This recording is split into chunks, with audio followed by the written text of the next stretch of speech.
Lieutenant? Yes, sir. I was not the other person on board. Therefore, there's nothing that I could have done to the Commodore. You couldn't. I left the island where his boat was moored shortly after midnight, and I never returned. To check with the security guards. They're on duty 24 hours. Sir, this is the wrong way. That's the right way. On duty 24 hours. I simply could not have returned without them seeing me. Yes, sir, I guess that's all true. And that guard, he certainly remembers what time you left, just like I told you he did. But that's exactly what's been bothering me right from the beginning. Time. Ever since I saw that beautiful watch of yours. Time. Why would you check with the guard when you were leaving the island? The time. He's got a drugstore watch. Unless you wanted to make certain that when you were leaving, he would remember the time.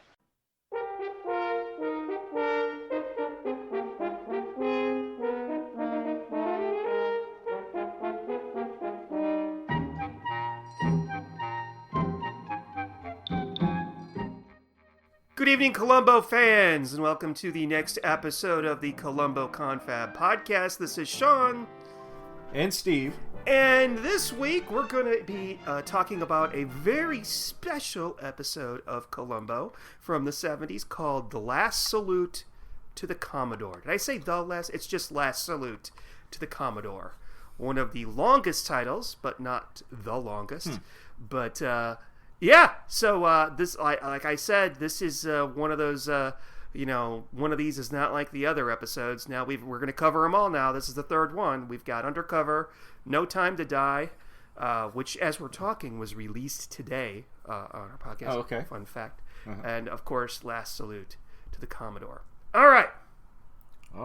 Well, I'm glad we're getting these behind us because I typically do not like these different formats. Yeah, but we'll find out how I feel about this one. Yeah, they're a little jarring. At the end. So let's, I guess, talk about some of the actors in here because we have a lot of repeat Columbo actors. It's almost like a Columbo All-Stars cast. We've got Robert Vaughn as the quote-unquote murderer. And a quick question about Robert Vaughn.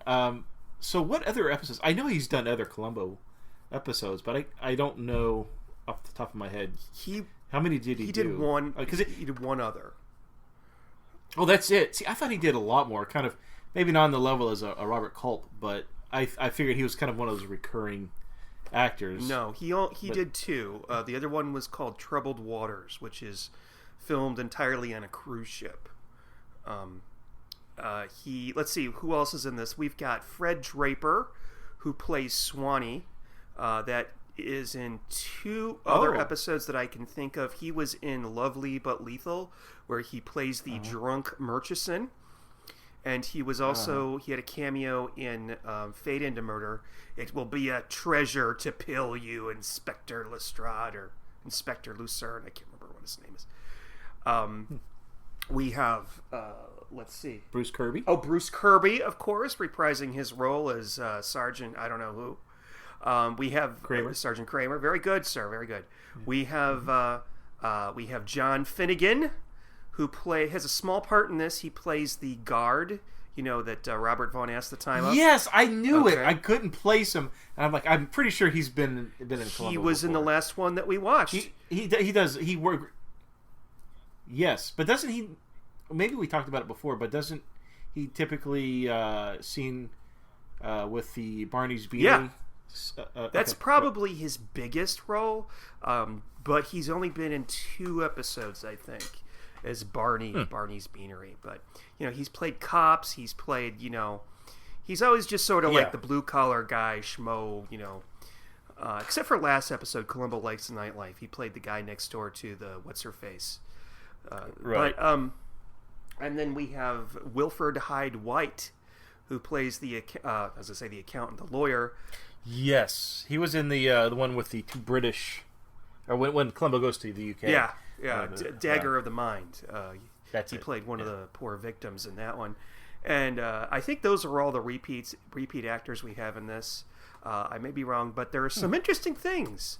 We have some interesting things. I found out. I was doing the research there. Oh. And, things that these actors have done before. Let's see, what's her name? Diane Baker. Diane Baker, who plays the drunken widow. And there are many drunken widows in Columbo, I realized. Yes. But she is one of the best. God, she is drunk this should be sponsored by AA or something, this episode. Because she clearly has a few problems. But I didn't recognize most of the things that she was in, but she played the senator in The Silence of the Lambs. She's the senator whose daughter is kidnapped. She only has one scene in it, but as soon as I read that, I'm like, of course, yes. Well, she looked very familiar to me, but I couldn't place her. Okay. And there's an actor in this named Dennis Dugan. We over at the Classic Horror Cast, we did a movie called The Howling recently, and he was in that. But Dennis Dugan is now a director. Oh, Dennis Dugan played Mac. I'm sorry, Mac, the junior policeman. He is a director now, and we can thank him for such movies as Happy Gilmore, Big Daddy, and Problem Child. Oh! I hate that movie so much. Oh my god! Let's not bring that movie up again, please. I hate that. You've seen Problem Child? Yeah, that's with John Ritter, right? John Ritter and Gilbert Gottfried and Gilbert Gottfried is it? Oh my god! I don't know. It's something about a little evil redheaded kid. I don't know. It just gives me the absolute creeps. That is. So, were you a big fan of that Twilight Zone episode where Billy Mooney plays the... Oh, that may be where it came from. Yeah, I know which one. The kid who could wish anything to happen. Yeah. I can't remember the name of it, but oh yeah. I hate Problem Child. And they made 2 of them. They made 3, I think. I think they made 3, yeah. Oh my god. Wasn't there one... It wasn't in the Problem Child series, but there was another one where Martin Short played a boy, like a problem brat. Yes. I can't remember the name of it though. And it was the what's the other actor? I can't think of his name. Charles Grodin maybe was in it. Maybe I don't know. But let's talk about Columbo. Okay. I don't want to talk about those movies. There goes Sean. Especially movies. Especially movies I don't like. Let's move on. That one with Martin Short, that was horrible. I remember the trailers and I couldn't stomach it. But anyways, yeah. So last salute to the Commodore. So I'm going to be upfront with the listening audience. I've viewed this already. This isn't my first viewing. I think I may have seen it 3 times, possibly, including watching it for tonight's review. But I don't remember. Did I watch the first time with you? Was that one of those that we watched? I wouldn't have watched this to introduce. I wouldn't have shown this to somebody to introduce them to the show. No, yeah, because it. So the scene opens with the Titanic. Now, not the historical boat or the James Cameron film, but the little dinghy called the Titanic. Why would you name a boat the Titanic? I don't know. That's a good question. Yeah. But it's like a little party boat that is captained by the Commodore's nephew, Swanee. Well, that's not what's his real name. That's just his nickname. Yeah, I don't know what his real name is. It's Fred Draper. I have no idea what his real name is. But yeah, it was. I'm looking it up now. He's listed as Swanee. I thought he had a different name, and Columbo just kind of gave him a nickname. But maybe it was Swanee. Because his last name was Swanson, so they called him Swanee. And it's never. Swanee. We know that he's the nephew of the Commodore, but it's never really clear what the hell he does for a living. No, he just lives off of I think his uncle's allowance, as he puts it. But yeah, so he is one of 2 relatives to the Commodore. And of course, the Commodore has a daughter, Joanne. She is the previous mentioned drunk. There's probably not a scene where she's sober. Oh man, she's got so many problems. But yeah, she very interesting person. And then of course we have her husband, played by Robert Vaughn. His name is Charlie, or Charles. What was his last name? Clay. Charles Clay. Clay. That's right. who is so evidently the murderer. It has to be, because the episode just leads you to believe that he's the one that committed the murder. Well, we see him in a room with the dead body, cleaning the murder weapon, straightening stuff out. Right. Even though we don't see him kill the murder, or kill the victim, or commit the murder, because we typically do get to see that, I think. I can't think of any episodes where we don't. So we assume that, he must be the murderer, because he's cleaning up. He's wiping off fingerprints and all that. But let's rewind a little. So the Commodore, who is played by John, is it John Dinner? I don't know. But yeah, he owns a company that builds boats. Mm-hmm. I guess it's kind of like the Rolex of boat building. Mm-hmm. And of course, I guess he's given control of the business to Charlie Clay, who I guess is running it into the ground. I'm not real sure what's going on, but there's a lot of business deals that the Commodore is not really happy about. And he plans to, I guess, cut Clay and his daughter out, mm-hmm. To get control of his business again. There's three other characters that are kind of become important in a way. There's his lawyer, played by Wilfred Hyde-White, Mr. Kennicott, I think his name is. I thought it was Kittering. It's Kittering. I'm sorry, you're right. It's Kittering. Yeah. There's the foreman. I don't know what his job title is, but he's sort of the Commodore's right-hand man. His name is Wayne. And then there's this girl. Wait, is that the guy? Just curious, because he looks like the guy who plays Mike Brady from the Brady Bunch. No, that's not. No, Mike Brady from the Brady Bunch would have been much younger, but he does look a little bit like him when he was older. Okay. And then there's Lisa, who we really aren't introduced until later in a very creepy scene, but she's just in the background. And what's interesting is that there's an implication that Charles is having an affair with Lisa, or at least his wife thinks so. Okay? Right. And she may very well. It was never confirmed or denied. Yeah, maybe they had a little part. I don't know. Lisa seems a little bit too classy for that. But, oh, man. All right, so what happens next? Tell us, Steve. So there, I guess there's a party going on, and I don't know if it's a press event, but let's just put it like this. The Commodore is a party pooper. He's just a grumpy old man who just refuses to have fun. And there's a scene where, like, the daughter, she's drunk, and this photographer is asking, get together so I can take a photo.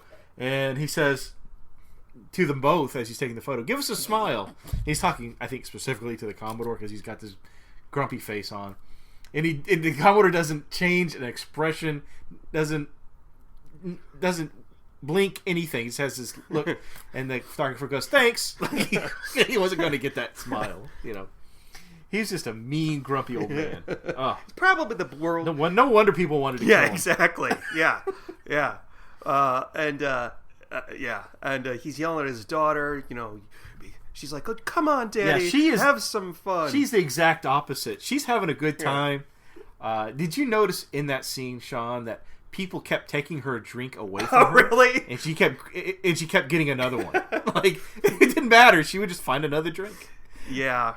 She was. Her husband would take a drink, take it away from her, and then she would go pick up another one. You know what? We should have a party with her and Tyne Daly, and maybe that lady who was the victim's wife from Exercise and Fatality. I think they'd be a great trio of people to hang out with. Why do we bring up Tyne Daly every episode of this podcast? Because she's fabulous. She, the patron saint of the Columbo Confab podcast. She's got that. Yeah, for a bonus episode for Patreon. We don't have Patreon, but if you want to pay extra for Patreon, we'll be doing a Tyne Daly episode. We could probably interview her. I got to call her agent. Anyway. And yeah, but it would have to be one condition, though. What's that? She has to play it drunk. and we get to kiss her on the cheek. But we can't, because she would anyway. That's How old is she now? No, we're not talking about Tyne let's Daly not anymore. Let's yeah. move on. Jeez. I mean, it makes sense for me to be attracted to her, but you go the other way, so I don't quite understand she's what just your so interest is in her. like fat, like drunk fabulous. Like she's just like fun to. Anyway, okay. As opposed to Joanna Clay, bringing it back, stay on target. Thank you. We don't want to be wandering and boring, do we, Mr. Reviewer on iTunes over there? No. So yeah, Joanna Clay is somebody that you probably wouldn't want to invite to a party at your own home. I bet she. No, I would imagine she would get crazy in no time. Yeah, she'd probably start like. Because there's a scene, I hate when we go too far forward in the episode plot, but towards the end where she's at a piano bar. Oh, God. And so it's her and Sweeney, and he's playing the piano, she's getting drunk, and it's a full restaurant. It's a normal restaurant. It's not a private bar. It's not a private room. They're in a public restaurant, and she's yelling and screaming and making, talk about dinner in a movie.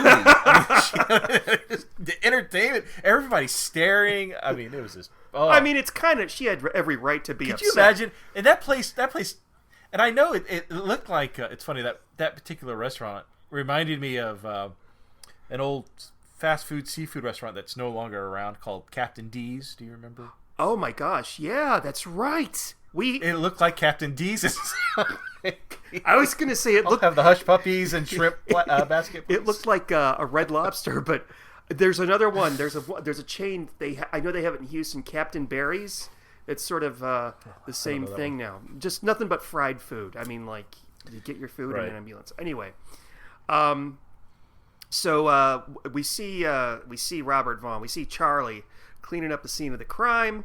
Wayne shows up with the whatever tool it's called. The self-staring vein. Yeah, and if you're interested in what that might be, they explain it later on in full detail. Oh, yeah. If you don't know anything about boating, after this episode, you're going to know about boating.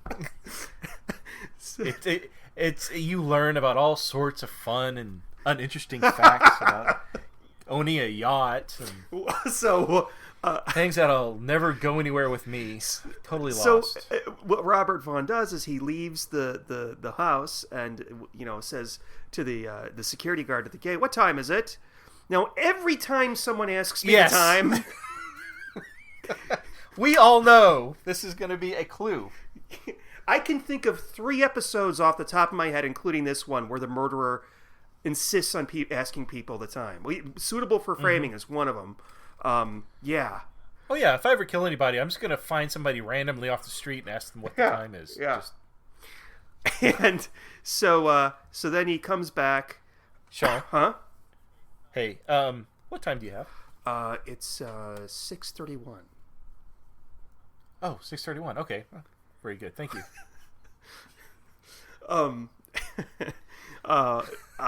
That's not. It's kind of anyway. Now they're going to write about that in iTunes. Well, there was a running joke about the time. Well, yeah. So Charlie or Robert Vaughn comes back with his snorkeling gear, then proceeds. Now, this is to me is one of the creepiest things to think about. Yes, I know exactly where you're going. Is so he strips down naked, strips the Commodore down naked, puts on his clothes. Okay, all right.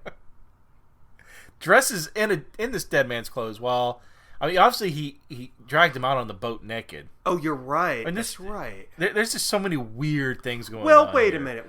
He didn't. I think he was wearing pants that were white, just like the Commodore. The hat wasn't a problem. He probably was wearing the jacket. I don't think that the Commodore was naked there. No. I like the idea that he stripped the Commodore down. And got into his clothing. Because the Commodore has a very distinctive style of dressing. It looks like that he rented his outfit from Costume World, Sea Captain 101. But he waves to the Coast Guard to provide himself an alibi as if the Commodore was still alive, then dumps the body into the sea. And then this is what I thought you were talking about. Yeah, creepy. and there is Go ahead. He scuba dives the mile back home at night at like 1 o'clock in the morning. That is terrifying to me. Scuba diving in the ocean in the dark. In the dark, and they're talking about their in one of the scenes where the Coast Guard talks to Columbo. They bring the logs and they talk about swimming out there, and they say, "Oh no, there's sharks out there." In the middle of the night, in the dark, with sharks. Yeah. No thanks. I cannot imagine doing that. The Coast Guard doesn't And mention then, of course, sharks, Columbo sends that poor snorkeler out there. Yeah. Yeah, because sharks will not keep... That poor... I bet you Columbo didn't pay that guy either. What? The snorkeler. I bet Columbo didn't pay that snorkeler to go time him. This is the thing. He meets the guy because the guy's a barnacle scraper. He scrapes barnacles off the hull of ships. He meets the guy and he says, "Could you meet me here, tonight?" And the guy's like, "Okay, sure." So he probably thinks it's going to be some kind of sexual hookup. So yeah, I need extra money. Sure, why not? I need you to swim a mile underwater in the dark for me. Okay, good. Then he says, when he's all done and he confirms, no one saw me. Then Columbo says, "What's your name?" Do you think he would have gotten the name, first? Like, "Oh, I'm Lieutenant Columbo. What's your name?" Well, if he did get eaten by sharks, he didn't know his name. You don't feel as guilty. I mean, obviously, that's the reason right there. Yeah. Okay. So. Oh yes. So yeah, he comes in pretty quickly. By the way, I do like to see how much time has passed before Columbo comes on the scene. So in this particular situation or this episode. It's 14 minutes and 9 seconds. That's a quickie. And what's even more weird is the way that he makes his entrance. There is no, peremptory knocking on the door. It's just we go from the murder stuff directly to a door being opened, and Columbo's just standing there, turning and looking towards the camera. The door's being opened by Joanna because... she's hungover, of course, and this is one thing that they do in movies that drives me crazy. The worst thing for a hangover, especially if you have anxiety, is black coffee. Oh, he makes her drink coffee. Here, drink this coffee, straight up black. Yeah, nothing else, like any kind of liqueur or anything like that. No Baileys and cream in this, please. But black coffee, it's really bad for you, I think, if you're really hungover. Because, at least if you have anxiety, because your body's... Of course, it's liquid, it dehydrates you, but if you're dehydrated, your blood actually pumps faster, to make up for the fact that there's not a lot of water in it. So, of course, coffee, caffeine would make it pump even faster. What you really need is, lemonade or fruit punch or something like that. But anyway, I'm sorry, that's off topic. That's your recipe. Yeah. And actually, my recipe is Xanax and fruit juice. That'll take care of it. So Sergeant Kramer comes onto the scene as well, and it's interesting because Columbo is basically being really bossy with Kramer. Put the top down, hold the lampshade. It's really weird. I just don't normally see Columbo be so. I don't know. It's not disrespectful, but in this whole episode, Columbo is bizarrely, slightly. Oh God, he's underplaying it.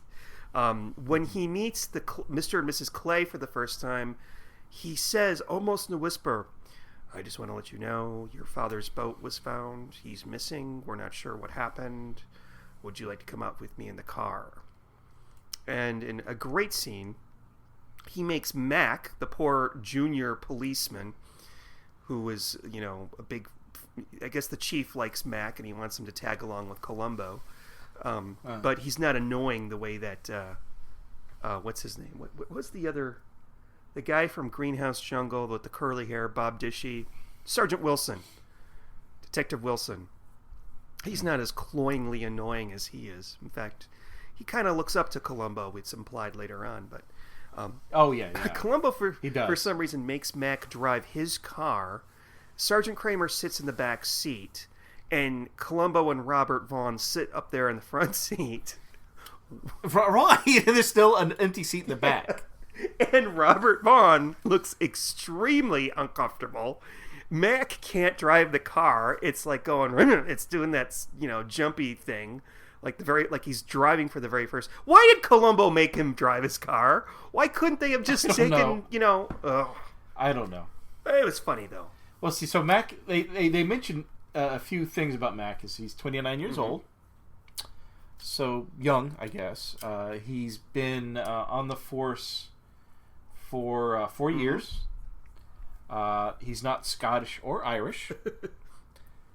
But he is related to Ellen DeGeneres. What makes you say that? Because they look alike. There was at no time you didn't see a close-up of his face and say, that is Ellen DeGeneres as a man. As a young man. Well... I am very suspicious that is actually Ellen DeGeneres. I'm pretty sure Ellen DeGeneres was going... And the actor had a sex change, and that's... how it goes. Oh, you can't say sex change anymore. You can't do that. Oh, okay.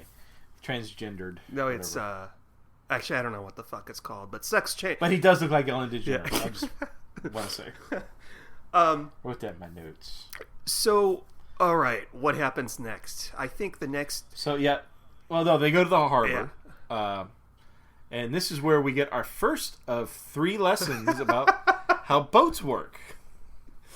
And it's okay. So yeah, I got to say something here about this scene. Okay, I wrote down in my notes. I put well, first of all, the sound was terrible, not on purpose. There's a part in the shipyard where the sound is terrible. There's some work going on. That was on purpose. Yeah. But the sound with them outside, you could hear the seagulls in the sea, which were obviously effects that were dubbed in. You could hear that better than you could hear their voices. I had to strain a little. It was the whole episode was like that for me. There was another scene where at the Captain D's restaurant where nobody's talking, they're all watching her, but they dubbed in of large group talking. Really? Oh I did not notice that. And I had a hard time hearing in that too. Wow. The dialogue. It's like the background noise was too loud. It was just like maybe a notch up too high. Yeah, the actual dialogue from the characters could be difficult to hear. And I had to turn on subtitles because. And there's also the script was written by a fellow named Jackson Gillis, who's written several Columbos, but it's directed by Patrick McGowan, who would go. Well, of course he was a big Columbo murderer. We did Identity Crisis that he's in. He's in 3 more episodes, and also wrote and directed episodes too. I think he directed Murder with Too Many Notes. So he was treating this almost like we're watching like an art film or something, at least in Columbo standards. Because this scene at the harbor, it's just one long, drawn-out, slowly paced lecture on how boats work. You know? Yeah. And poor Robert Vaughn had to learn all that. Yeah. And I guess it's okay. I mean, it's just strange. I felt like I was watching. It was filler. Yeah, it was. I felt like it was huge filler. Yeah. And I wrote down in my notes, it's not until 47 minutes into the episode that Columbo finally realizes that the Commodore was murdered. And it's not because of something that Columbo found. Although the watch is a big clue, the fact that the watch is missing and it's found inside the Commodore's house. It's because the doctor found not enough water in his lungs or too much water in his lungs or something to that effect. Okay. Yeah. And you know how every podcast we discuss, when did Columbo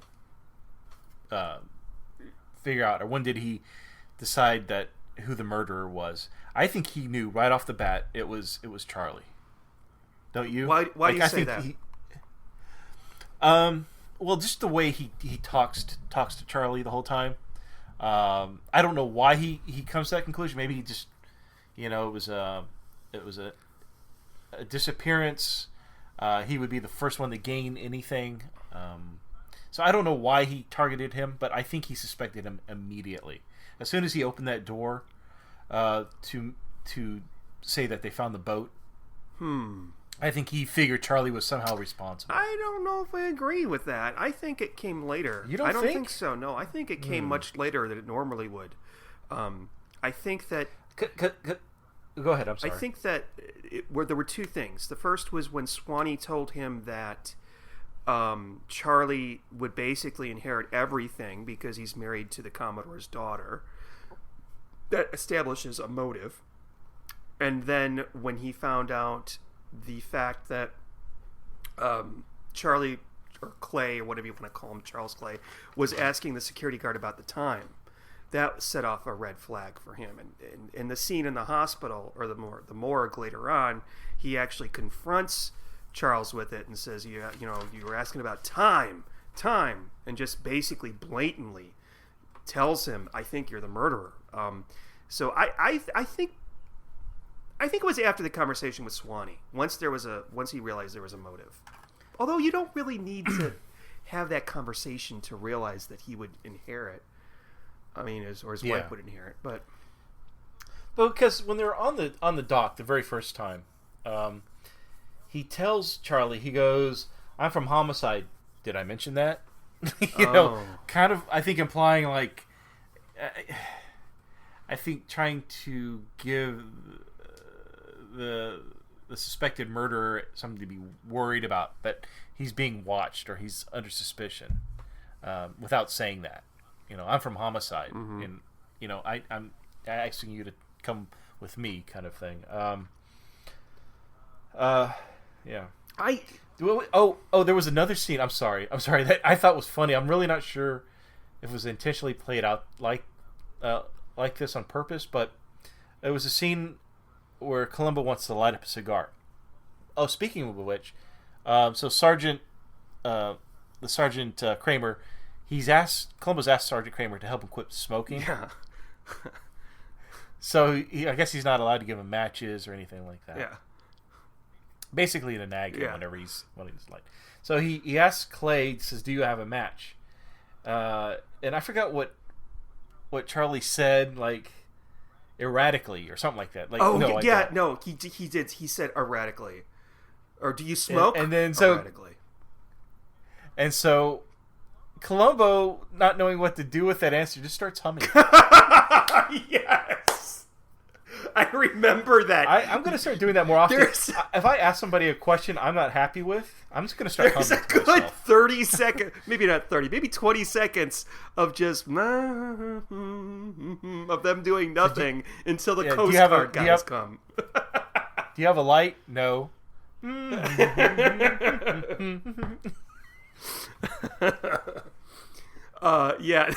That's weird. It was very un-Columbo-ish almost. I mean, it was almost like it was. There's this term. It mostly applies to old Italian movies, old Italian art movies, realism, where everything, the timing is real time usually, and there's a lot of extraneous conversation, and there certainly is in this. Like when the Coast Guard guys show up. Oh, Mr. Smith, this is Sergeant Kramer. This is Mac. Oh, Mr. Wilson, this is, we don't need that. But, yeah. It makes it more real. So I know, yeah. So the big clue is that the Commodore had a watch chain, but no watch on it. And right. They, in a scene that is just bizarre, in which the three detectives are in the Commodore's study or living room or whatever I want to call it. They find lipstick on the floor as well as a broken watch. Now there is a scene with they spend a lot of time sitting on the floor in this episode. All three of them in one shot are all on the floor, asses in the air, looking underneath the couch and whatnot. It was just wow, I've never seen this in Columbo before.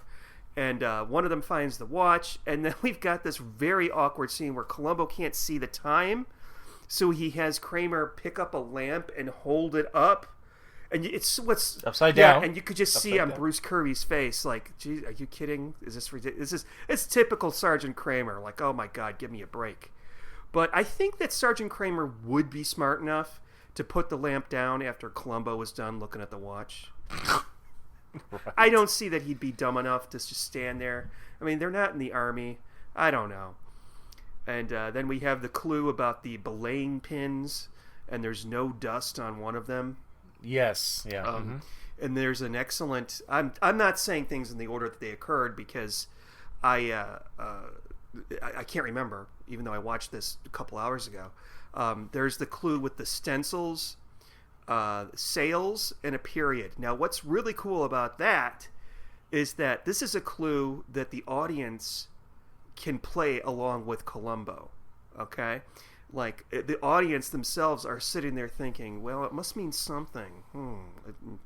And there's this excellent thing that they do where they've got the words all laid out on the dock, and Columbo takes the period and he puts his eye up to the hole and he's looking, and it's just this bizarre shot.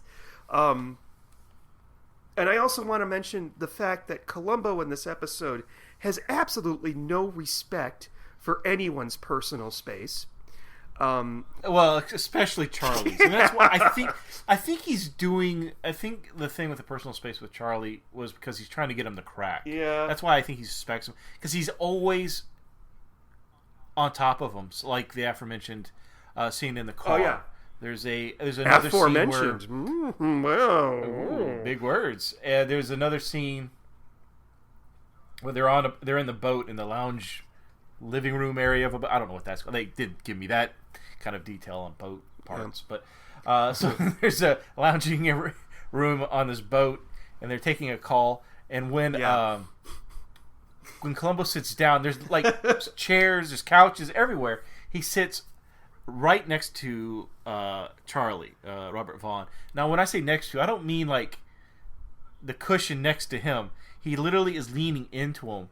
And when he's on the phone, he puts his arm around Charlie like he's on a date. I mean, literally has his arm wrapped around Well, it's him. because the phone cord won't reach all the way, but that also means that, you know, Charlie can't get up from the couch while Columbo's on the phone because the cord's in the way.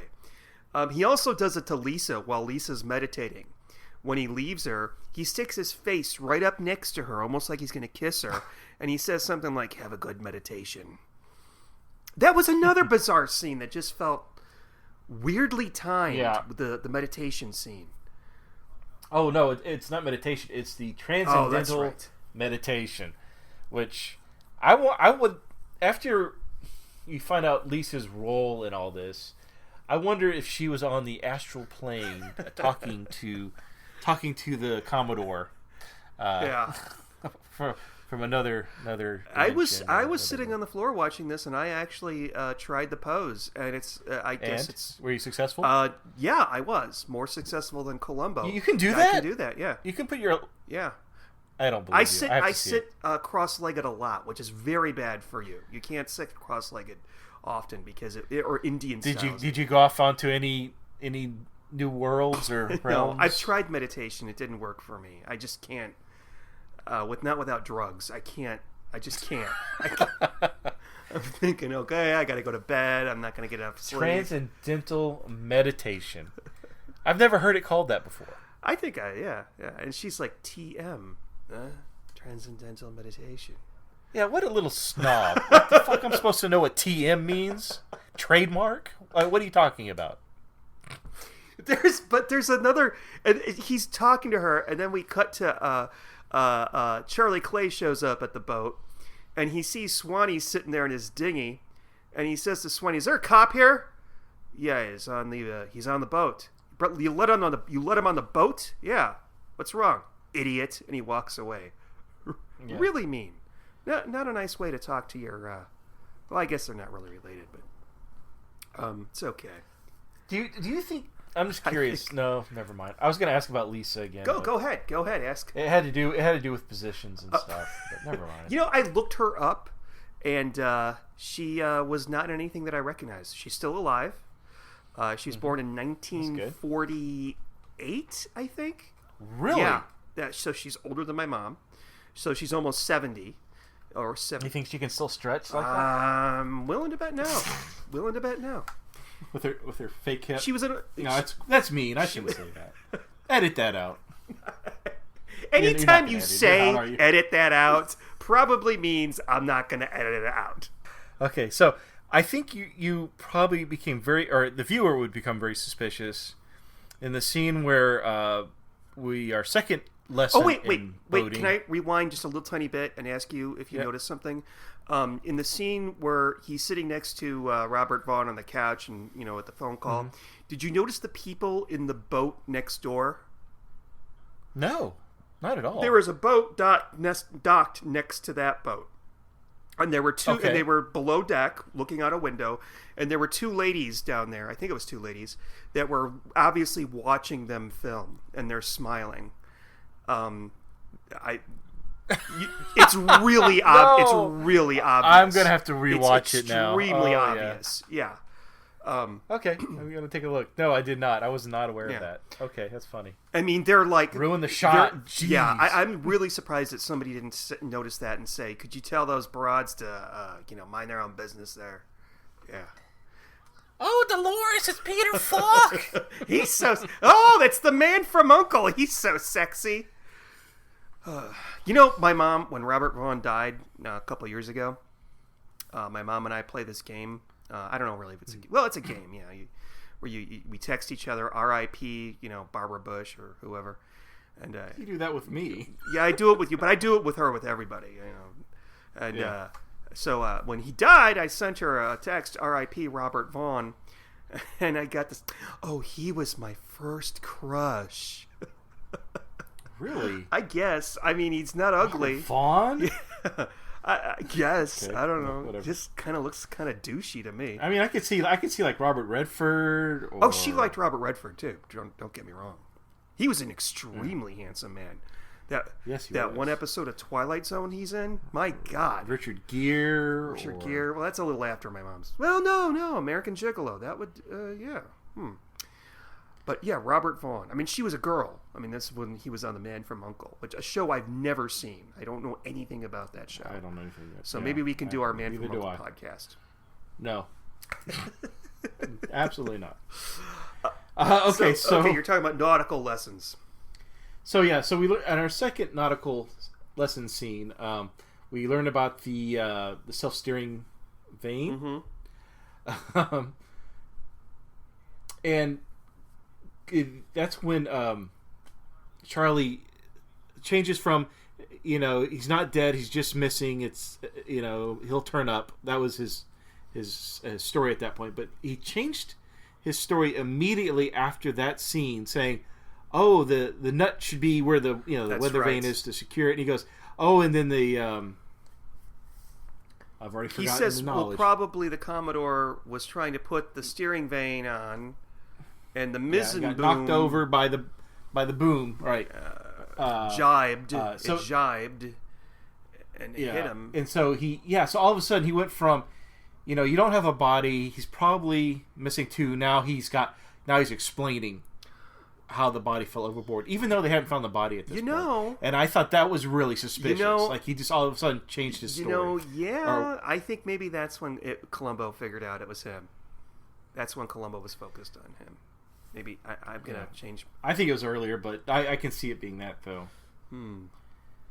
But that's when I think was a dead giveaway, at least for Columbo. So the next scene, we're back with Joanne. She's drunk again, and they do find the body, and I guess, and it's kind of sad because we automatically all know Charlie's got to be the murderer. It's got to be. Even though we don't see the murder, the show is we know as an audience we know he's got to be the murderer, and he's trying to keep Joanne at arm's length from this whole thing, and so he found out later why, but he doesn't want her to ID the body because he's worried about her well-being and stuff like that. And it's really kind of sad, actually. It is, yeah. Well, he's trying to protect her, and he has this conversation with her after they find the body. They call him. He takes a phone conversation, and then he tells her. And the actress, Miss Diane Baker, does a really good job of being upset. and Daddy! yeah, and She's always yelling. yeah. If you notice, like, every scene she's yelling. I mean, you can't really blame her, but first her dad, and then her husband, spoiler, are murdered. But he has a brooch, which we saw him pick up at the crime scene very quickly, right. And he says, "That's it." Go ahead. Oh no, that's the clue to the audience. He says, "Remember what really happened? Remember this? Remember this?" And the lipstick that was found at the scene of the crime is completely disregarded. It's just almost like a throwaway clue or a throwaway line. Okay. Yeah. So then we cut to the the conversation between him and his wife. It takes on a completely different meaning the second time you watch this, because, and then we go to the morgue and we find out the clue about the watch, and Columbo basically tells Robert Vaughn, there's murder and I think you did it. And then we cut to Columbo driving up to the house, which we shall see in a later episode, by the way. And it turns out Robert Vaughn has been murdered. Yes. How did he die? That's what we don't know. And well, never mind. I'm going to bring this up at the review part of this segment, but but yeah. So we I like the scene though when she finds out that her father's dead. Yeah. When Charlie's still alive, and he says, "You remember the black coffee scene?" And I love the line where he says, "Whatever you do, please don't drink." And in my mind, I'm like, I'm enjoying her acting, so please do. Please keep hitting the bottle. Well, I have a theory about. Let's watch more. Okay, yeah. But yeah, but yeah, they end up going back to the docks, and that's where they find the stencils. And I like the first thing that Columbo says is ASS. Yes, I've seen this like more than twice, and I've never noticed that before. ASS. Yes. It is ass, yes. But then they say, oh, it's got to be sails, like SAIL, sail, or sales. But yeah. They assume it's sails almost. Well, it makes sense. Yeah. It's a boat. Why not? So, what else could it be? We got to go back to the scene where Joanna finds out that her husband is dead. She was at the hairdresser's, and then she went from there to the bar with Swanee, apparently. He plays the piano, and they're entertaining in the restaurant, completely wasted. And she makes a huge leap in logic as soon as Columbo shows up. She says, "Oh, my husband is dead!" And he's like, "How did you know that?" And she says, "Because homicide detective." No, she goes, "Homicide cop!" That's right. Yells it. Again, why is she yelling everything? She's drunk. She's drunk. Yeah, I don't know how she put that together, especially in a drunken stupor. Now, I have a theory that for the audience members who were smart enough to know that Vaughn was not the murderer, that the script leads them to believe that Joanna is the murderer. Right, because of the lipstick. She doesn't remember anything. And you do believe her. Like, yeah, she doesn't remember how the night ended because she was passed out or she was so drunk. So you start to think, well, maybe it was a crime of passion while she was inebriated, and she just doesn't remember. Yeah. She blacked out. I've been there. I mean, I've never killed anybody. What to say? That I know of. I may have had done the opposite. Ladies and gentlemen, this may be the last podcast because we both have admitted to murder. I will be testifying in front of Congress with diamond and silk. Anyway, it's interesting because now it completely turns the whole Columbo formula upside down. Well, as Columbo said, and I wrote it in quotes, he's talking to Sergeant Kramer and Mac. He says something like, "It was all so simple, a nice straight line." Mm-hmm. Now everything's up in the air again. It was a pretty simple murder that he had. Now, let me ask you something. I don't know if you remember when you watched this the first time, but were you invested in the fact that Charlie Clay was the murderer? Yes. Okay. Absolutely. Okay. And I'll be quite honest. I remember this episode I honestly, I don't know if I was in the same boat with Joanne drinking the first time I watched this, because I honestly no could pun not intended. remember. Yeah, I could not remember who the murderer was. All right. At this point, because when I was watching it, I'm like, okay, yes, obviously Robert Vaughn, but I completely forgot that he gets murdered towards the end of this episode. Okay. It resets the mystery. And so I was at a loss. I was trying to remember, like, is it Lisa?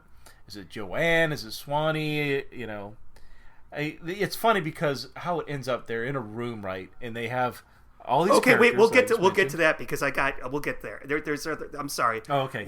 You want to keep? Moving. We'll get there, but I want to talk about some other stuff that comes up. We've got the stencil scene, and then we have the conversation with the lawyer. Now, the lawyer at this point is a suspect, okay? But now, why do you think that? I don't know. Think he was. I don't know why he's a suspect. But Columbo asks him, "What were you doing on the night of?" Oh yes. I'm glad you brought this up. Yes. And then he says, "Well, I was in a hotel." Well, were you with anybody? Yes, I was, but it was a young lady. Do you know her name? No, we were ships passing through the night. That met passing through the night. I'm like, the lawyer Kittering was getting his yarn polished. Apparently. Yeah, looks like when I'm that old, if I've got the money. Does it still work? I don't know. I mean, I don't guess so. Yeah, I don't know. That's exactly what I thought. Viagra. They didn't have Viagra back then. Maybe she gave him a nice anal massage. Oh my God, I can't. See, now I'm going to require mind bleach because all I can figure out is Wilfred Hyde White naked at a Motel 6 with a high-class hooker. But I don't understand why he's considered a suspect at the end because I guess he's... I don't either. Well, and I don't understand why the... who's the guy who works at the shipyard? Wayne Taylor. Mike Brady. Wayne Taylor. Look-alike. Yeah. Wayne, yes. And why he's a suspect. I don't think there was ever anything pointing to them being a suspect. Well, okay, so... The other people, yes. Maybe not so much Lisa, but definitely Swanee and Joanne. Swanee isn't obvious at first because all we know is that he's going to get a trust. If his uncle dies, he'll get a little bit in the will. That's it. So is that enough to murder over? I don't know. But the lawyer, because the lawyer and Wayne Taylor, they're basically both out of a job. But I don't know. I don't think Wayne would be out of a job, but I don't understand why he would be at risk, why he would be considered. Maybe just to help deliver clues? I don't know. I don't know. But see, if he sold the business to somebody else, and they all wanted to, I don't know. That was never explained, and I found it not confusing, and I never even thought about it before I watched it for this. So, okay. So he, let's see. I guess we can get to the end now. I suppose. Okay. Okay. Robert Vaughn's dead. Yeah, so this has a very what's the style? Agatha-Christie. Yeah. You have got all the suspects in one room, and you're going to discuss the clues with everybody. Reveal the solution. The reveal dramatically, which I love that. You see it. It's very different. Yeah. You see it in films like Agatha-Christie doesn't do it that often in her books, but like Murder on the Orient Express, Death on the Nile. Definitely Death on the That's Nile. exactly what I was thinking. I do it at my murder mystery parties that I do. I play Columbo and I reveal, which is interesting because there's a name for those types of mysteries. They're called cozy mysteries. Mysteries where cozy. Yeah, Cozy. They're called that. Like a tea cozy because they're usually set in drawing rooms and rich houses. And Columbo is not a cozy genre type of mystery. It's actually a genre. It's called I would call it an inverted mystery. It's not like a Homicide, Life in the Street, or a Kojak. So it was really cool to see him do that, and also to see it not work perfectly well. It come off kind of awkwardly when Mac begins Yes. it. He's like, this is a map. This is the island. That's a bridge. Mac, you don't have to tell him all that. Okay, and then we have this list of suspects. Mac, don't show him that.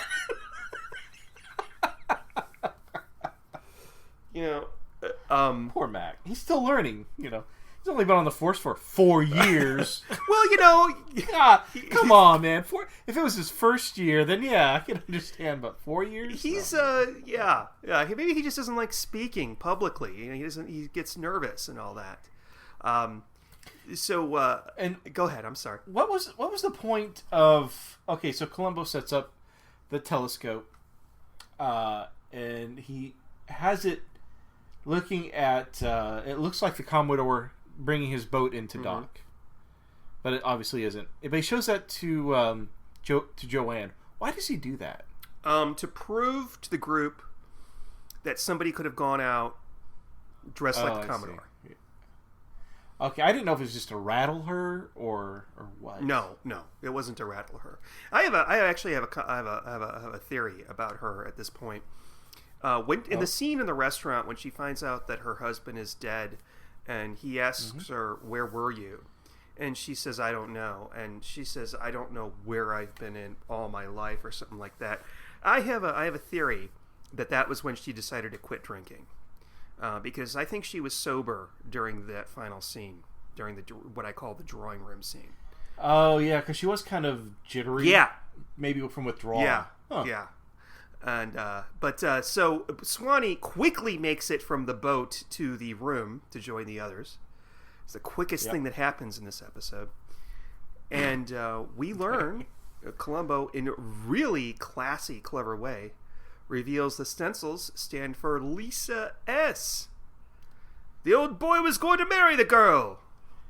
Yep, not Lisa King, that's her name, but Lisa S. And she didn't want to marry him for his money, and as a matter of fact, she didn't want any of his money. Why was he still an awful grump?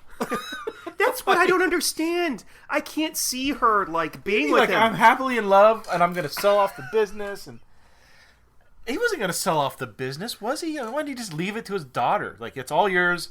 I'm going to go sail away into the sunset with his beautiful young woman who doesn't want anything from me. All of those people, maybe not his wife, maybe not Joanna, but all of the other people were perfectly capable of running that business. But So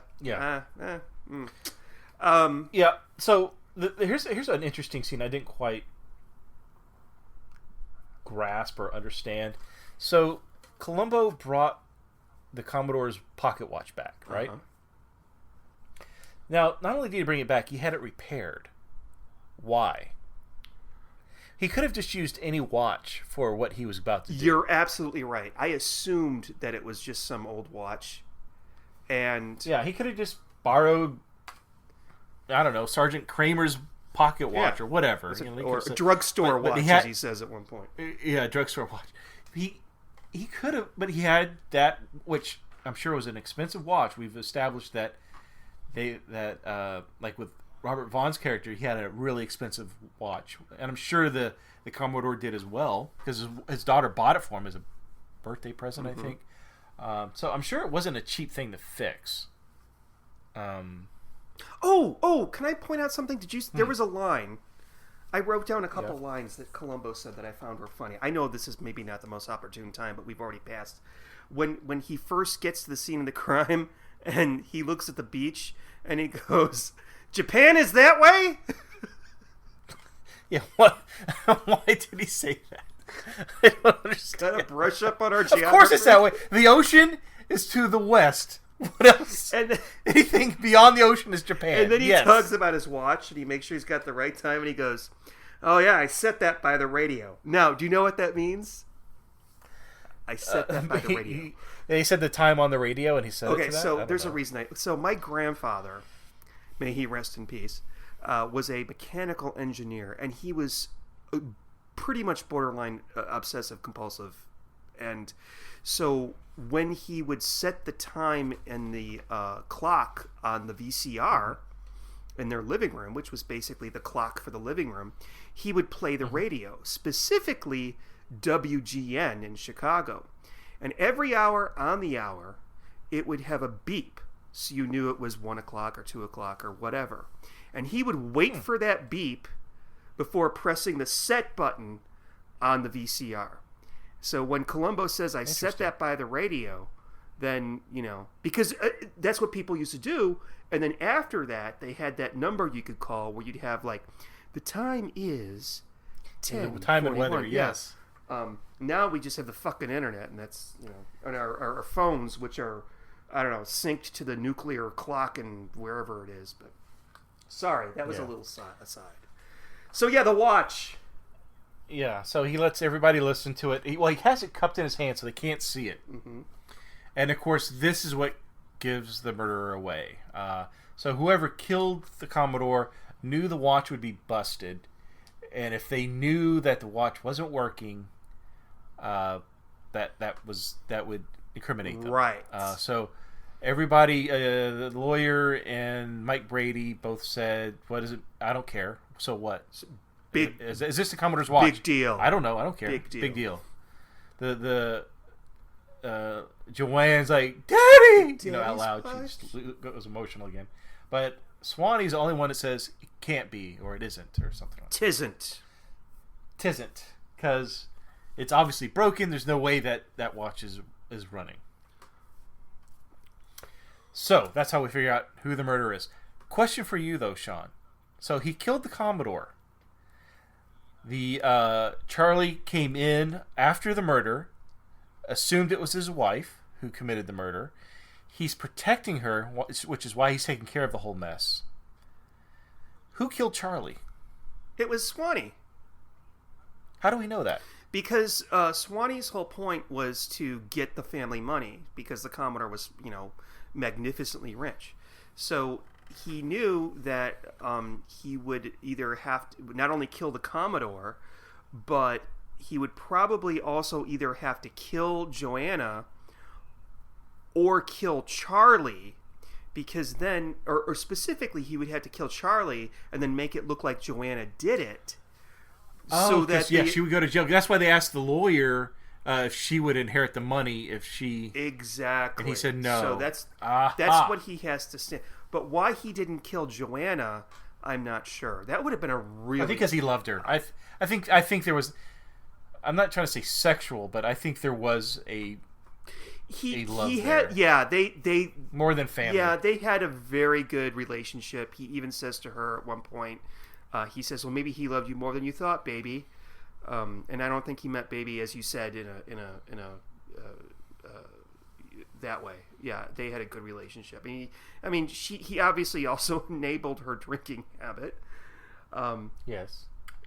So the sweet guy turns out to be a horrible murderer who will kill his uncle and frame...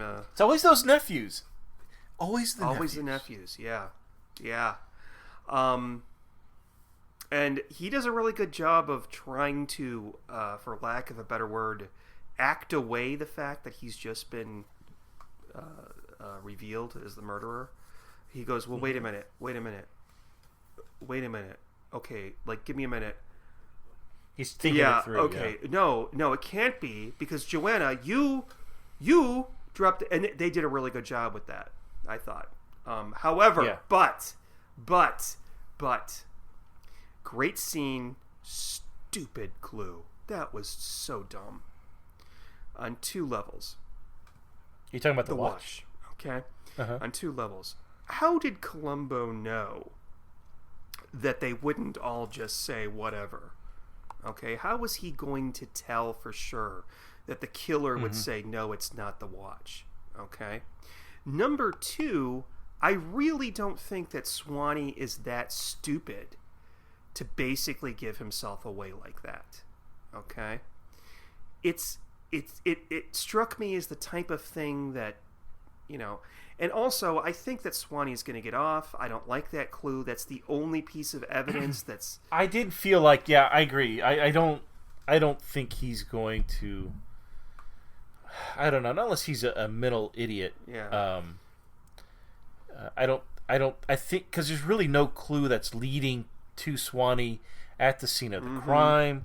no fingerprints. There's nothing except for speculation. I mean, he supposedly set the. He wouldn't have been convicted. Yeah, he supposedly set the watch for a time that he had an alibi for, but that doesn't mean anything. I mean, there were 100 other people that had an alibi for the same time.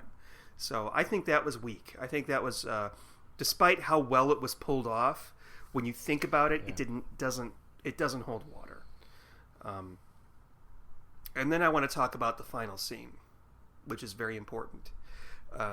This is Mac bought a raincoat. Yes, I like that. Yeah, and Columbo even notices. Yeah. Yeah, that's funny.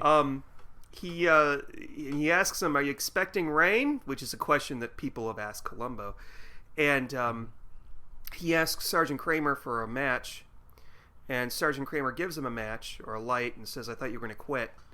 And Columbo says, "Not yet, not yet, not yet." Okay, so this was the last episode of season 5. And they didn't know if the show was going to be picked up for season 6 at that point. So him asking Kramer for a light and, saying, "Not yet, not yet, not yet," and then doing this really slow take where he takes off in a boat to some rather melancholy music while he says he's going to go meet his wife. They knew that was possibly going to be the last of Columbo. And they do it like in The Conspirators, which is the last episode of the 70s.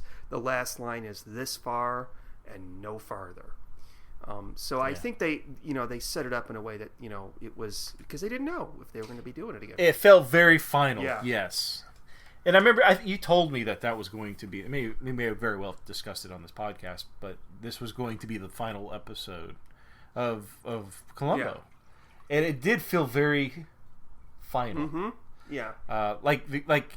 Almost as if there was a passing of the torch to Mac with him wearing the raincoat, him driving the car, and there's a scene where it seemed like Mac and Columbo kind of connected. They would laugh with each other towards the very end when they saw the boat with the name on the bridge. There was a connection there. Definitely. Oh yeah. And what's interesting is that scene on the boat, Mac's just standing there and Columbo's asking him some stupid questions like, "You got any Irish in you?" And then Columbo all of a sudden goes, "I've got it, Molly J," and he points to the boat. And then later on, when he explains this, when he describes the scene to everybody else, what he does is he makes it look like he and Mac were working together to come to that conclusion, which is actually a very sweet thing to do. He's kind of putting the spotlight on Mac, as if to say, well, Mac's a clever guy too. You got to give him a lot of credit. And I actually... It almost felt like, they were going to start a new show... Mac. Yeah, I mean, I don't mind Mac. I thought he was a good character, but I wouldn't watch him in a show as a regular. Oh, hell no. Yeah. I actually like the idea of Columbo having a different sort of, like, sidekick every episode. That would be fun. Besides Dog. Yeah. And he sort of does sometimes. But okay. So that... and I also think the final line... supports my theory on this program. What's that? About the wife.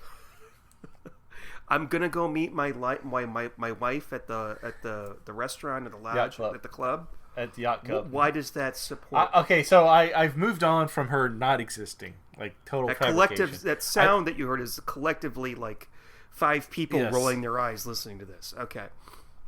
I don't believe that anymore. Okay. I now believe that she was alive at some point, but she's now dead. Okay. That's my new theory. Did she die during like these investigations, or did she die like before prescription murder? I don't know. Okay. I don't know. Okay. I would like to think that she died prior to him becoming a lieutenant. But anyways, or a detective. Excuse me. But the reason I say this is because he's going off into the sunset. He's motorboating off into the sunset as if a fond farewell. almost as if the hero is he's no more. He's gone. Mm-hmm. I feel like he's almost saying, I'm going to go meet my wife on the other side. Kind of. I'm retiring, aka I'm moving on. I'm passing on. And I'm going to die soon because I'm old. Yeah, so I'm going to meet her on the other side. That's my interpretation of that line. You know, Steve, that is actually pretty sweet. I mean, not sweet as in like nice, but I mean sweet as in like emotionally sweet when you look at it that way. Very good. Okay. Yeah. Do you like that theory? Could you stomach that theory better than there not being a Mrs. Columbo at all? No, I totally think you're full of shit, but whatever. I think that there's no middle ground between us on this topic. I think that you know that there is a wife of this fictional character, and you're just playing devil's advocate. There was a wife. Okay. And he decides to keep her in his life by reminding himself of her. Because that was his better half, so to speak. Anyways, let's move on to the review. All right. Before people start hitting unsubscribe to our podcast. So, sir, what would you rate this episode out of, let's say... I've got a couple of numbers from this episode. 1 out of 29. Oh, where'd you get 29? That's how old Mac is. Oh, very good. Okay. Yeah. Who goes first this time? We have to keep a track because when I go back later on and edit these, I find that, we're not really taking turns in, who's first. I don't remember who. All right, I'll go first. Okay, you go first? Okay. Because I think you went first last time. Okay, I enjoyed the story. Even the format change, while I'm not a big fan of these kind of episodes where they do change the format, I enjoyed this. The story, yes, was a little long in the tooth. It did seem to drag. There's a lot of filler. The scenes where we learned about fucking, different parts of the boat, like the steering vane, what else? I wrote them all in my notes. I can't believe I've already forgotten them. The yaw, the boom, the whatever. There was a ton of stuff we learned about boats. I didn't like the mixing, the audio mixing. I thought that was atrocious. Mm-hmm. There were a lot of scenes that were droned out. The conversation was droned out by background sounds. It was artificially added in. I think it was done in post. It wasn't done very well. It was rushed. But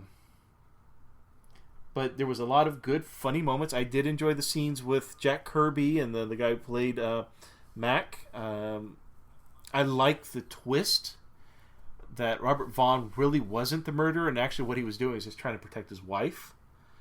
I did enjoy that. The ending where they're all in the room together, the cozy, what'd you call that? The cozy mystery, the cozy style mystery. Cozy mystery. I found that refreshing. Yeah. I thought it was funny.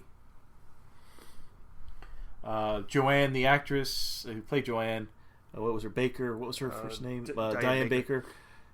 I thought she was great. I loved her drunkenness. I mean, I kind of want to say she beats out Tyne Daly's drunken acting. If she doesn't, it's very close. Mm-hmm. But those were all very enjoyable to me. There were just some parts, like I mentioned earlier, just things were just going on for too long. So I'm going to give this out of 29. I think giving it a 20. I think that's a fair score for this one. Wow. Okay. I really... can I go now? Okay.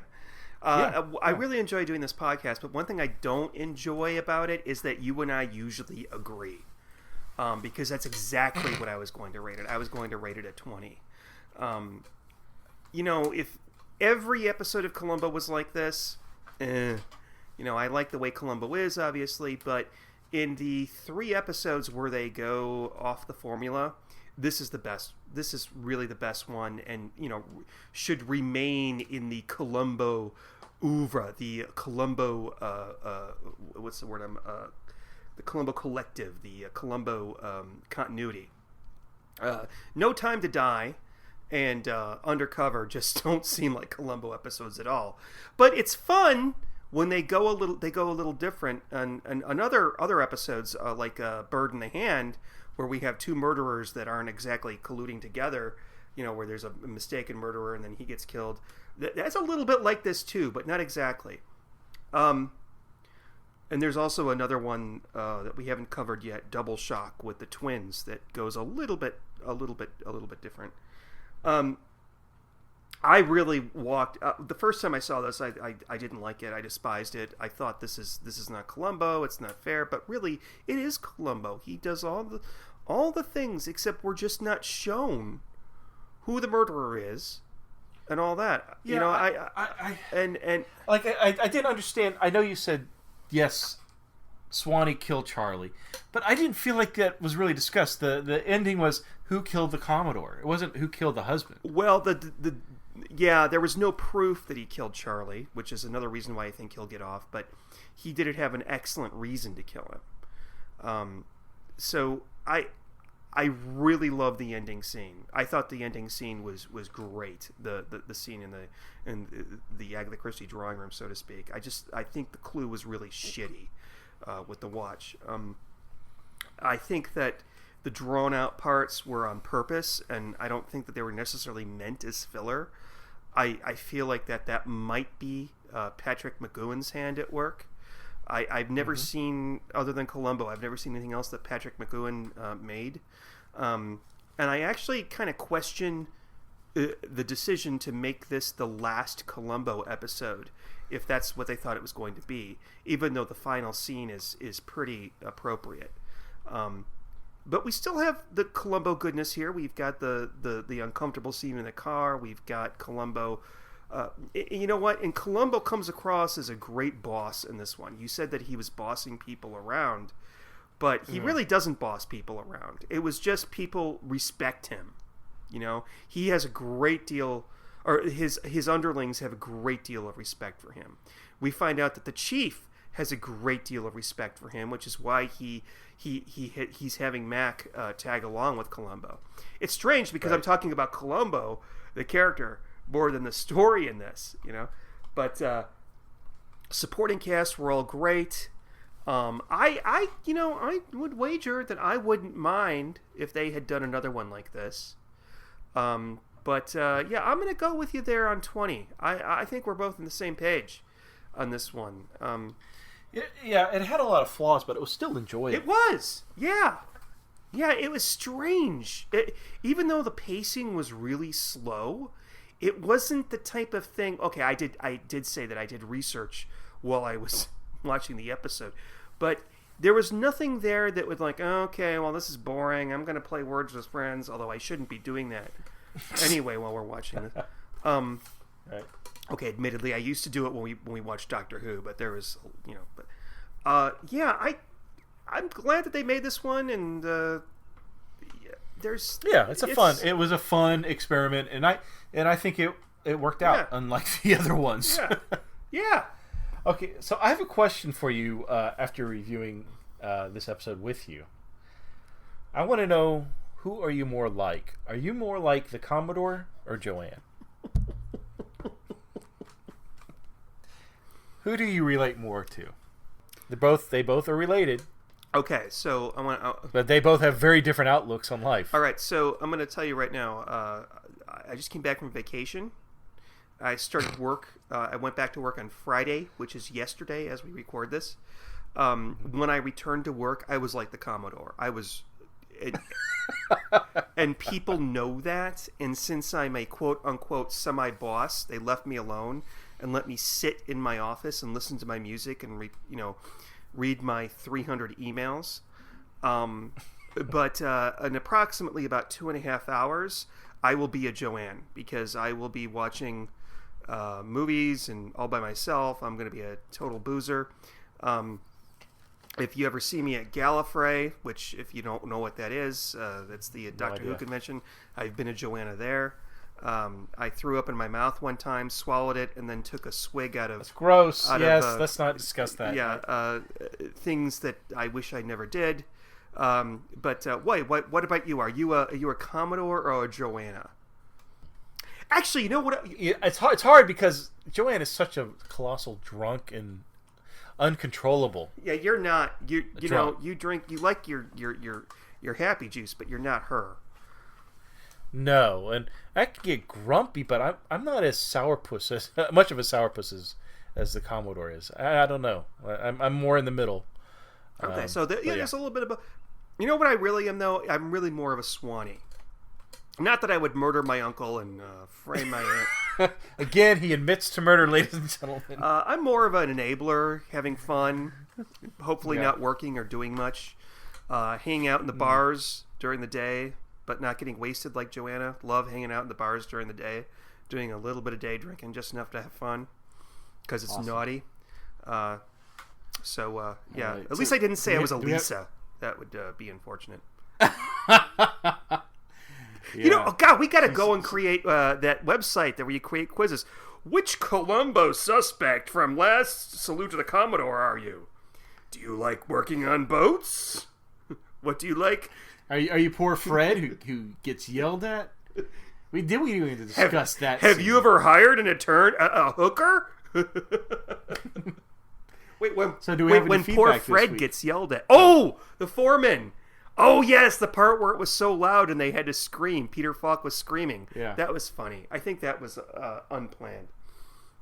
All right, so, okay, folks, so we're before we reveal or find out, I love finding out. I love not knowing what we're doing next. We're going to talk, we're going to look at some feedback that we got by email. By the way, we don't have any new feedback on iTunes to cover up or bury that last one that we got. So, folks, you know, even though we've got a 4.5 rating and we went from 19 to 21 reviews, somebody left 2 5-star reviews in the last week or so, and I want to thank whoever did that. But let's try to bury that silly thing that somebody wrote about. Bye-bye, you got political. You got political and you said white trash. So, yeah. All right, we have 2 emails. We have one from Jeray. And forgive me, Mr. D, if Jeray D. I don't know if I'm pronouncing your name right, but okay. Hello, guys. This is JD the Barber. Oh, okay. He left us a review on iTunes. This is JD the Barber, and I'm a listener of your podcast. I really enjoy how in-depth all of your research is. And I recall... He's making fun of us, isn't he? And I recall on one show you all mentioned the lieutenant's first name or the absence thereof. Hope this helps. It's Frank. And he gives us a clip to a YouTube, but I try not to click links on my phone to YouTube videos because it takes like a minute for the thing to come up. But he says, Frank, I think once the episodes were released on DVD, people had the ability to pause and zoom in, and I think the episode is Etude in Black, where we see him show Pat Morita his ID, and it says Frank Columbo. Now, I don't know if I've ever talked about that. I'm gonna go. This is not a tangent. This is Columbo related. There is a little bit of controversy about his last name, a legal thing. Wait, Columbo's last name? No, Columbo's first name. Did I say last name? You said last name, yeah. It's his first name. Okay. Okay. I was about to say, I'm pretty sure there's no controversy. Okay. So I may be getting the parties mixed up, but there was a very prominent trivia game that came out like in the late 70s, 80s. And one of the questions that they asked in their entertainment category was, what was Columbo's first name? And the answer was Philip. Now, when I was a teenager and I was, going through these, in case I should ever play said trivia game again, I saw that question. I'm like, well, that's bullshit. He doesn't have a first name. His first name is Lieutenant.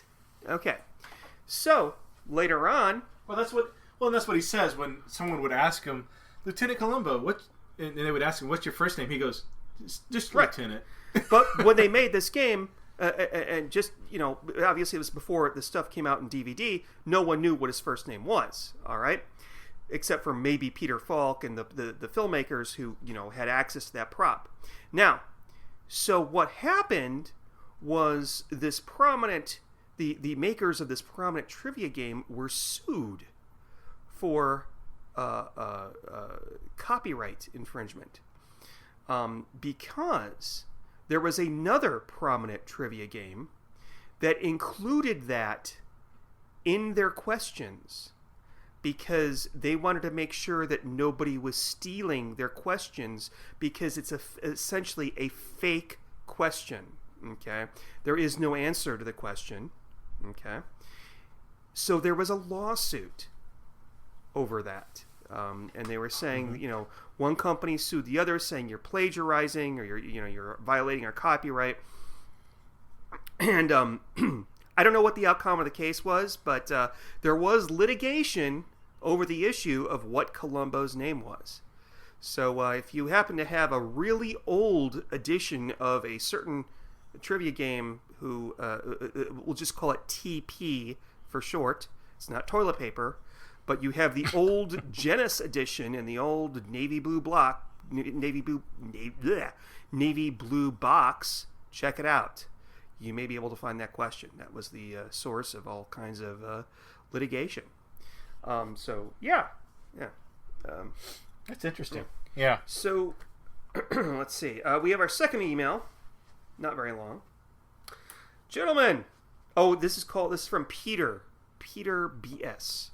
I'm not saying bullshit. I'm just saying that's his initials. Peter B.S. last name. All right. Mm-hmm. Gentlemen, I'm a huge fan of your podcast. Wonderful. Just discovered it a week ago and I've missed several days of work thanks to you. Okay, Peter, we don't recommend drinking like we do as you listen to the podcast. Although I happen to know that Peter works at a brewery, so I don't know. So I'll bore you more later with tidbits, but there are 3 episodes with 2 murderers. Columbo Goes to College and Dagger of the Mind, as you mentioned, and also Double Shock. Keep up the great work. Thanks. Warmest regards, Peter. And, Double Shock, that's kind of a... Well, fuck spoilers. Anybody who's listening to this probably knows that there's 2 murderers in Double Shock. But there's a handful of others. I mean, technically. There's Faye Dunaway one. It's all in the game. There's Suitable for Framing. I don't know if when the accomplice is killed, if that counts as a double murder. And there's a lot of those. There's a couple I can think of right off the top of my head that we haven't even covered yet.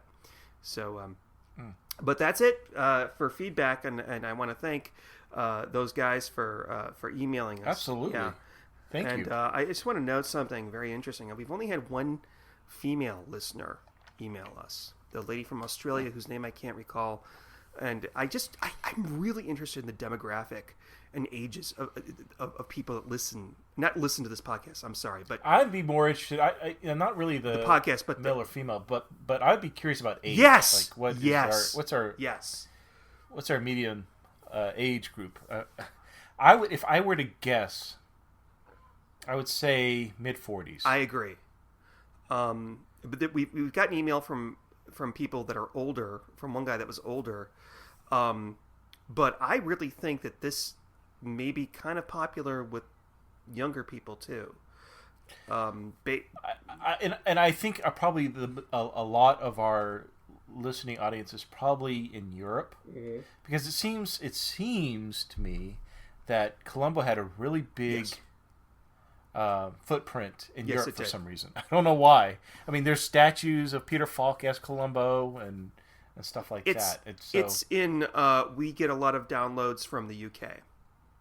So, and we've had feedback from Irish listeners about stuff. It was very big in the UK. In fact, we have friends, Phil Burkett, hi, who know Phil. All about Columbo. So it's weird that I assume that this is an American show. It's still aired on the Hallmark Channel. And folks if you go on Twitter, folks actually announce, they're going to do a marathon tonight. You know, it's going to be playback followed by this episode and this episode.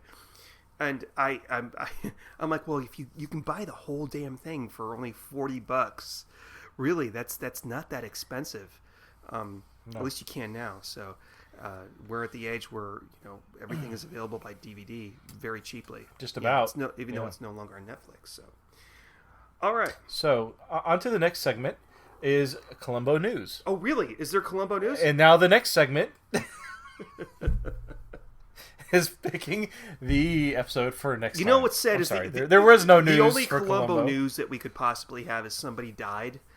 The only one that I can think of that's possibly related to Columbo is Stephen Bochco, who was a script editor for Columbo, and I believe he also wrote the first official episode, which is Murder by the Book. Not the first episode, which would be Prescription Murder, but the first in the episode. Like season 1, episode 1? Exactly. Oh. Okay, so here's the fun thing. We're down to 10 90s episodes. Oh, let's end them.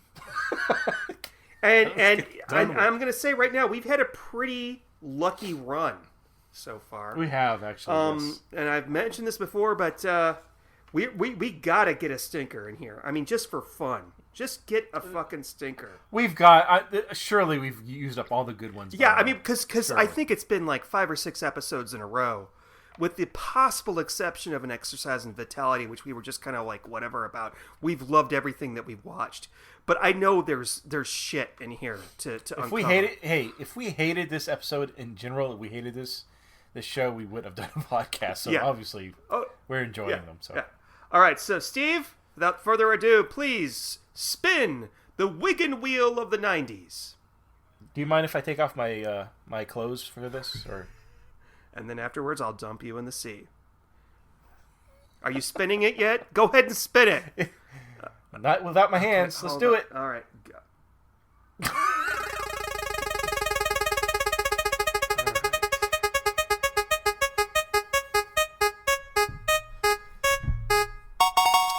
Well, there's a link to this episode. We are going to watch Agenda for Murder. Which features Patrick McGoohan, who directed this episode, and also, of course, starred in Identity Crisis. In this one, he plays a lawyer, a very prominent lawyer who has a sweet tooth, and that's all I'm going to say about that. So, Agenda for Murder, awesome. Okay, I've not seen this one. Okay, so it's funny when we pick the next episode. It's something I've seen. Yeah, I mean, I'm excited to review it, but I really enjoy it when something I haven't had any viewing. So this is one of those. I really can't wait. That's why this will be when I got to the box set and we started doing this thing, and you would text me, "Hey, I'm watching this one. It's about chess." I would think, "Stop watching it! I want you to watch it. Like have a virgin watch when we're reviewing it." So. I did watch one with Blanche from Golden Girls. I can't think of the actress's name. Rue McClanahan? Yeah, Rue McClanahan. That one is also with Patrick McGoohan as the murderer. Yes, it is. And there is a definite... I even texted you. There's a definite foot fetish thing going on here. Because there are some scenes in that I'm just saying. Well, anyways, until next time. Bye, everybody. Say goodbye, Steve. Goodbye. Adios.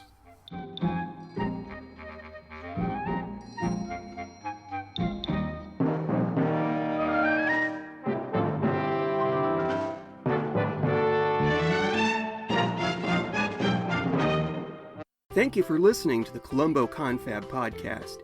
To email us with a comment or question, write to columboconfab@gmail.com. Follow us on Twitter @columboconfab, and look for us on Facebook. If you're enjoying the show, please leave us some happy reviews on iTunes. I love clues. Hello, I'm Sean, and I'm the host of the 1001 Movies podcast, based on the book 1001 Movies You Must See Before You Die. Each episode, I randomly pick a film from the book and spend about 10 minutes talking about its director, the cast, the genre, and my personal thoughts on the merits of the film. Each delicious yet bite-sized episode contains information about a film from practically any genre, any country, or any year. Check us out on iTunes, and we'll send you free cookies. Some restrictions apply.